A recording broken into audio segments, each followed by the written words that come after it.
감사합니다. 우리 한 번 더 우리 좀 인사를 하죠. 우리 옆에 계신 분, 또 앞에 뒤에 계신 분들에게 우리 새해 복 많이 받으십시오라고 다 같이 한번 인사하겠습니다. 예, 예, 여러분, 예.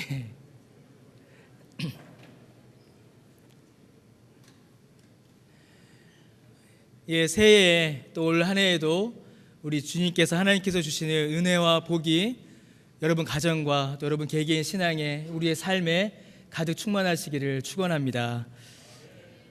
우리 주님께서 부활하시고 승천하시기 전까지 40일간 제자들과 함께 이 땅 가운데 계셨습니다. 그리고 제자들에게 하나님 나라의 일, 곧 복음과 구원을 말씀하시며 이제 승천하시기 직전에 두 가지 분부의 말씀을 주십니다. 하나는 예루살렘을 떠나지 말고 머무르라 이고, 다른 하나는 성령을 기다리라, 성령으로 세례받고 성령 충만을 받으라 라고 이렇게 말씀하십니다. 이제 주님은 이제 승천하시고 제자들이 이 땅에 남아 주의 교회를 이루어야 하는 너무나도 중요한 순간입니다.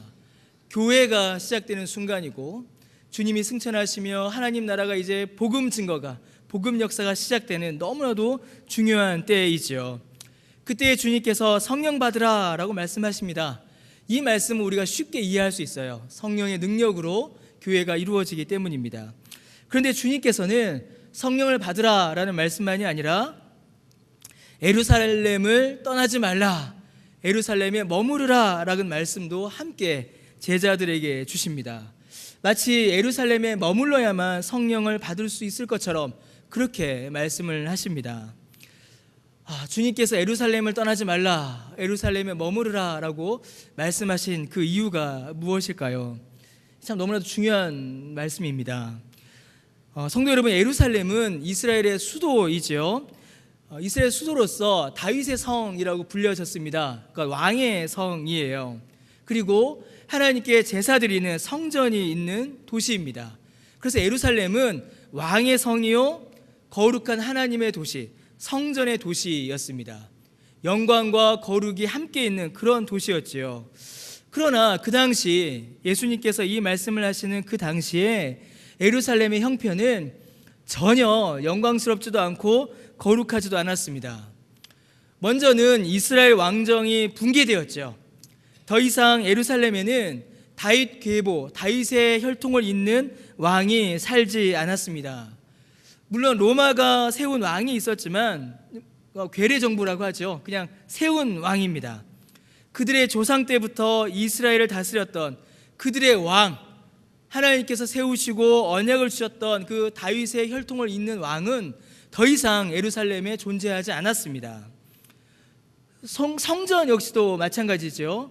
솔로몬의 영광스러웠던 성전은 이미 무너져 버렸습니다.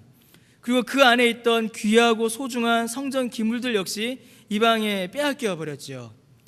헤롯이 이제 이스라엘을 다스리면서 성전을 이렇게 다시 지어줬습니다.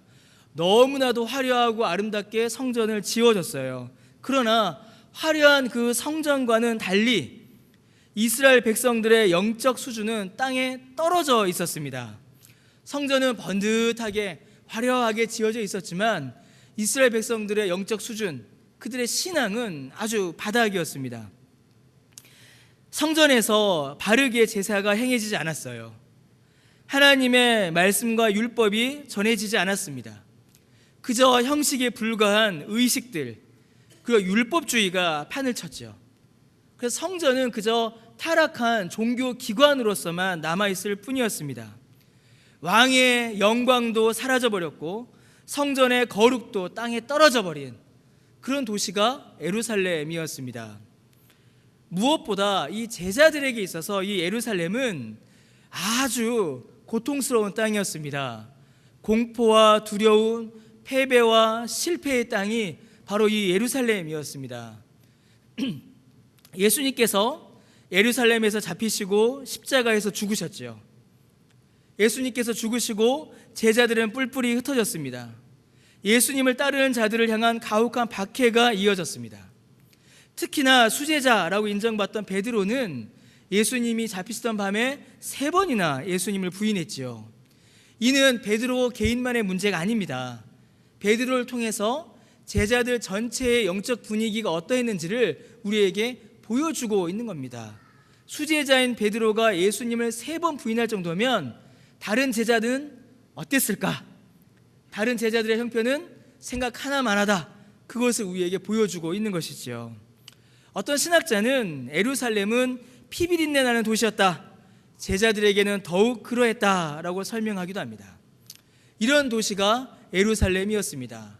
주님께서 부활하셔서 함께 하시지만 예수님께서 죽으시던 그날 밤의 고통들, 두려움들, 예수님을 따르는 자들을 향한 그 박해들을 그대로 경험하고 있었고 또 그것이 그대로 있던 곳이 바로 예루살렘이었습니다. 여러분, 옛날의 그 역사들을 이렇게 살펴보게 되면 나라를 새롭게 세울 때에는 꼭 이제 수도를 옮기죠. 아주 중요한 곳에서 수도를 정하고 거기에서 시작합니다. 가능성이 있고 중요한 의미가 있고 이곳에서 시작하면 많은 사람들을 모을 수 있고 힘을 얻을 수 있다라고 보여지는 그곳에서 새로운 나라가 시작되고 새로운 역사가 시작됩니다. 그런데 이 예루살렘은 새로운 역사가 시작되기에는 너무나도 어울리지 않는 곳이었습니다. 다 무너졌고 다 쓰러졌고 다 실패했고 다 버림받은, 그래서 앞으로의 미래가 전혀 보이지 않는 곳이 바로 이 예루살렘이었습니다. 그런데 주님께서는 제자들에게 그곳에 머물라라고 말씀하십니다. 그 예루살렘을 떠나지 말라라고 명령하십니다. 그리고 그곳에서 성령의 충만을 받으라라고 말씀하십니다. 기왕에 새로운 역사가 시작될 거라면 여러분, 당시 세계 최강대국의 심장이었던 로마에서 기독교가 시작하면 얼마나 좋았겠습니까? 로마가 아니라면 그 당시에 아주 번성한 도시였던 고린도나 에베소 같은 도시에서 이 교회가 시작됐으면 또 얼마나 좋았겠습니까? 그런데 주님은 그런 곳을 택하지 않으셨습니다. 과거의 아름답고 찬란한 역사가 막 이어지고 있고 앞으로의 발전 가능성이 굉장히 많고 모든 사람들이 좋아하고 모든 사람들이 오고 싶어하는 그런 곳에서 새로운 교회의 역사를 시작하지 않으신 것입니다. 왜 예수님께서는 이 의미 없는 도시, 이곳에서 주의 교회를 시작하게 하셨을까요? 이제 몇 가지 이유가 있습니다. 첫째로 하나님의 나라는 우리 주님의 부활로 시작되기 때문입니다.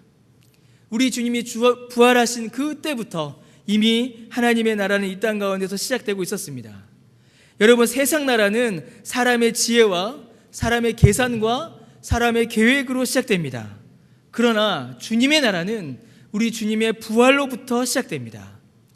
둘째로 무너지고 쓰러져 버린 왕권, 곧 다윗 왕권이 진정한 왕권이 아니기 때문입니다. 그 진정한 왕은 누구실까요? 예수 그리스도이시기 때문입니다. 그래서 세상 왕인, 사람 왕인 다윗이 없어도 진정한 왕이신 예수 그리스도가 계시기에 그 나라는 시작될 수 있는 겁니다. 셋째로 진정한 제사장은 예수님이시기 때문입니다. 비록 성전과 성전 제사장이 타락하고 부패하여 하나님께 바르게 예배하지 않고 있지만 참되고 영원하신 제사장이신 예수 그리스도가 계시기에 하나님께 비로소 참된 예배를 드릴 수가 있게 된 것입니다. 성전이 비록 무너졌으나 예수님께서 참된 성전이시기에 예수님을 통하여 이 나라가 시작된 것입니다. 마지막으로 주님의 교회는 말씀과 성령으로 세워지기 때문입니다. 여러분, 이게 전부입니다. 세상은 무언가를 시작할 때에 아까도 말씀드렸던 것처럼 가능성을 살피고 이전의 경험들을 살펴봅니다.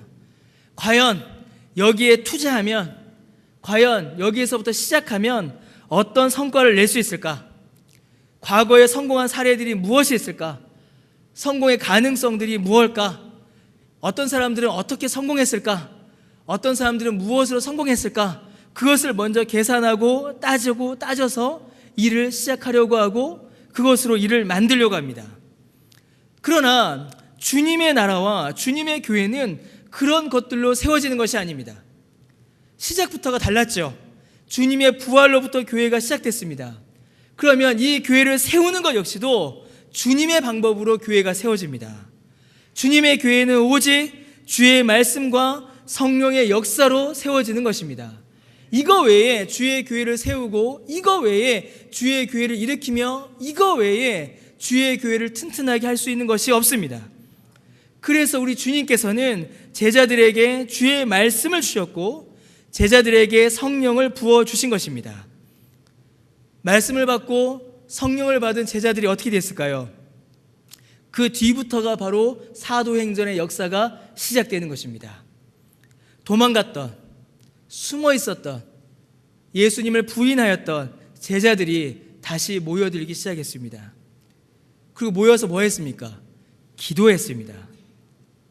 말씀을 전하였습니다. 말씀을 전할 사도를 충원하였습니다. 그리고 곳곳에 주의 교회를 세워나갔습니다.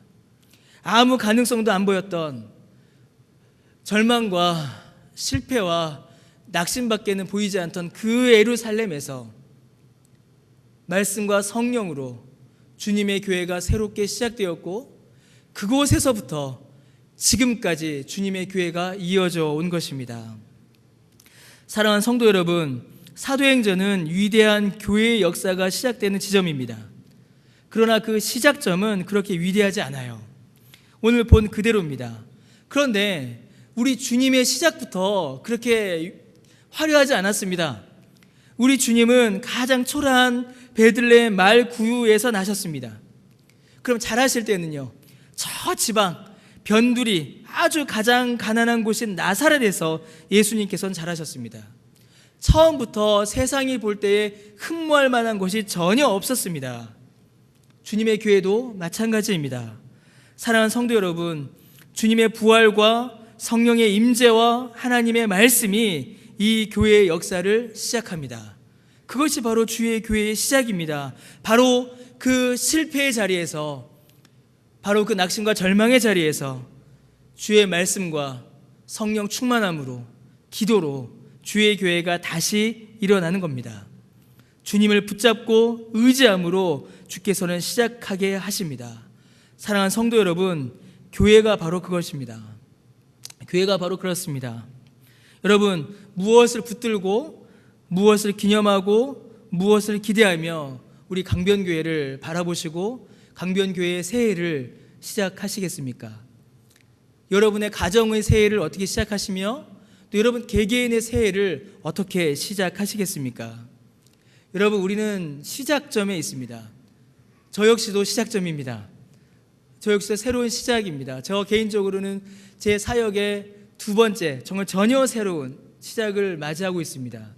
저 개인적인 얘기를 드려서 죄송하지만 저는 강변교회 사역 시작하는 것이 마치 교육전도사 때 맨 처음 교회 사역을 시작했던 때 마음과 같은 마음입니다. 정말 그때와 같은 마음입니다. 두렵고 떨리고 기대되고 소망이 생기고 어떻게 해야 될지 몰라서 막 우왕좌왕하고 헷갈리고 실수하고 그런 마음입니다. 제 능력, 제 힘과 제 실력으로는 불가능하다라는 게 너무 분명하게 보입니다. 그런데 그럼에도 불구하고 주의 말씀을 전하고 이렇게 교회 앞에 설 수 있는 것은 주의 말씀과 성령이 함께 하시기 때문입니다. 기도로 주님을 붙잡기 때문입니다. 사랑하는 성도 여러분, 사랑하는 강변교회 성도 여러분, 주님께서 기뻐하시는 주님의 사랑이 되시는 강변교회 성도 여러분, 저는 오늘 마음이 굉장히 좀 이렇게 더 벅차오릅니다. 왜냐하면 죄송하지만 새벽에 이렇게 많이 오실 줄 몰랐습니다. 네, 정말입니다. 그런데 저는 하나님께서 우리 강변교회를 정말 사랑하시고 또 이 교회를 통하여서 우리 주님 다시 오실 날까지 복음의 역사를 더욱더 왕성하게 이루어 주실 것이다 라는 믿음의 확신이 생깁니다. 기도하지 않습니까? 기도하고 있지 않습니까? 뭐 별거 있었습니까? 사도행전의 초대교회 별거 없었습니다. 뭐가 있었겠습니까? 아무것도 없었습니다. 그냥 모여서 기도했습니다. 그냥 모여서 말씀 읽었고 그냥 모여서 기도했습니다. 그때 성령께서 임하시고 그때 성령께서 충만하시자 다 무너지고 실패하고 도망가고 헤매고 어느 것 하나 기대와 소망의 끈을 잡지 못했던 이 교회가, 이 사도행전의 초대 교회가, 복음의 역사가 교회의 시작점이 된 겁니다. 그들이 이렇게 생각했겠습니까? 베드로와 야고보와 요한이 지금 이 교회의 부흥의 역사를 그들이 상상이나 했겠습니까? 그저 모여서 기도했던 것뿐입니다. 오늘 하나님께서 우리의 새해의 시작을 이렇게 기도로 시작하게 하신 것 너무나도 큰 은혜요, 너무나 큰 감사의 제목입니다. 사랑하는 성도 여러분, 올 한 해, 정말 올 한 해는 말씀과 기도로 새롭게 일어나는, 회복되는 저와 여러분 우리 강변교회 되시기를 바랍니다. 말씀과 기도로 새로워지며 성령 충만함으로 힘을 얻어 우리 주님 기뻐하시는 주님의 교회로, 주님의 성도로, 주님의 가정으로 우리 개개인이 회복되고 그 부흥의 역사를 경험하는 우리 모두 되시기를 주님의 이름으로 축원합니다. 기도하겠습니다. 하나님, 우리 모두를, 우리 강변교회 성도들을 주여 말씀과 기도로 새롭게 하여 주옵소서. 말씀과 기도로 충만케 하여 주옵소서. 성령으로 충만케 하여 주옵소서. 그리하여 다 무너지고 다 실패하고 다 절망하였던 그 예루살렘 땅에서 주님의 교회의 역사를 시작하였던, 그래 놀라운 주의 부흥을 경험하였던 그 놀라운